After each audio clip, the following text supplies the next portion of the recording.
आज कॉकरोच जनता पार्टी के प्रोटेस्ट का मुद्दा पेपर लीक का मसला संसद के अंदर भी उठा। चेयर से परमिशन नहीं मिलने पर विपक्षी सांसदों ने नारेबाजी की। इस वजह से लोकसभा की कार्रवाई बार बार स्थगित करनी पड़ी। राज्यसभा में लीडर ऑफ ऑपोजिशन मल्लिकार्जुन खड़गे ने कार्रवाई शुरू होते ही पेपर लीक का मुद्दा उठाया। हालांकि चेयरमैन सीपी राधाकृष्णन ने खड़गे को इजाजत नहीं दी और सदन को स्थगित कर दिया। इसके बाद खड़गे ने बाहर आकर सरकार को घेरा। कहा, मोदी सरकार नौजवानों के भविष्य से खिलवाड़ कर रही है। आवाज उठाने पर नौजवानों को पीटा जा रहा है, ये शर्मनाक है। ये तो स्टूडेंट्स को मारने का काम सरकार कर रही है। भाई, आपको एग्जामिनेशन कंडक्ट करने को नहीं आता तो आप छोड़ो, दूसरे और किसी को दो।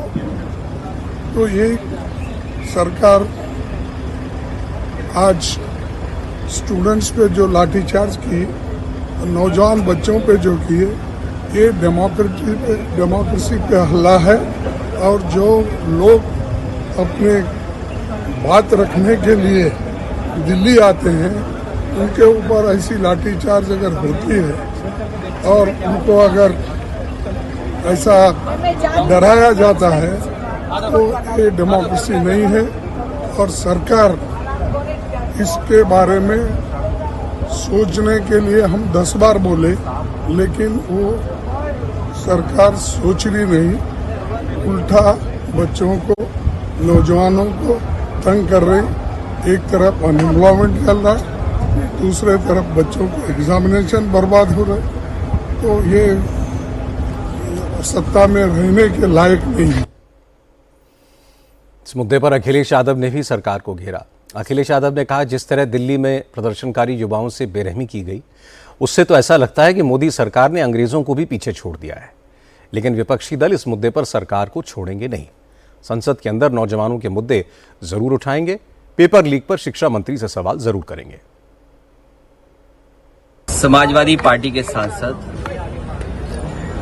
लगातार पहले भी जंतर मंतर गए और आज जब लोकसभा में सवाल जब उठाना था, सवाल उठा करके लोकसभा का एडजॉर्न करके उस समय फिर मौके पे पहुंचे। जो देखा और जो व्यवहार सरकार का और पुलिस का था, लाठी चलाना, आंसू गैस के गोले चलवाना, प्राइवेट ड्रेस में पुलिस आकर के छात्रों को, युवाओं के साथ जो व्यवहार किया है, सुनने में आ रहा है कि कुछ इलेक्ट्रिक टॉर्च भी थी या डंडी, जो भी बोलेंगे उसको।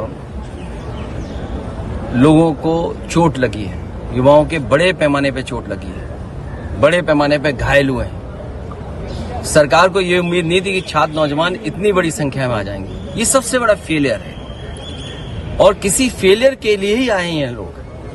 आप नीट की परीक्षा नहीं करा पा रहे हैं और जो परीक्षा कराई, जिस तरह से धांधली हुई है, सब बीजेपी के लोग शामिल हैं उसमें। और दोबारा भी परीक्षा कराई, उस पर भी प्रश्न लग रहे हैं। तो आगे का पिछले इतने वर्षों से छात्र, नौजवान और युवाओं के भविष्य के साथ खिलवाड़ कर रही है सरकार। वही गुस्सा दिखाई दे रहा है, वही इंकलाब का नारा बन रहा है, वही एकजुटता दिखाई दे रही है। इसीलिए इतने बड़े पैमाने पे देश के युवा यहाँ दिखाई दे रहे हैं। कल भी लोकसभा में जो आज घटना हुई है वो हम लोग उठाएंगे। शाम को राहुल गांधी भी बोले। राहुल ने कहा कि मोदी सरकार युवा पीढ़ी, नौजवानों की दुश्मन है, युवाओं की आवाज नहीं सुनना चाहती। इसलिए कांग्रेस समेत पूरा विपक्ष युवाओं की आवाज संसद से सड़क तक बुलंद करेगा। Prime Minister Modi is the most anti-youth Prime Minister India has ever had. The boys and girls who are walking the streets of Delhi are not criminals. They are demanding their rights. Their rights are to have an education system that respects them, to have an education system that is fair, to have an education system that is working. There's absolutely nothing wrong in what they're doing, and it's disgusting what the government is doing and what the police is doing. This is absolutely no way to behave. Tear gassing students, lathi charging students is not democratic. It's not India's way, and it is not the way this should be done. They have legitimate demands. The Prime Minister should accept these demands and do something about it.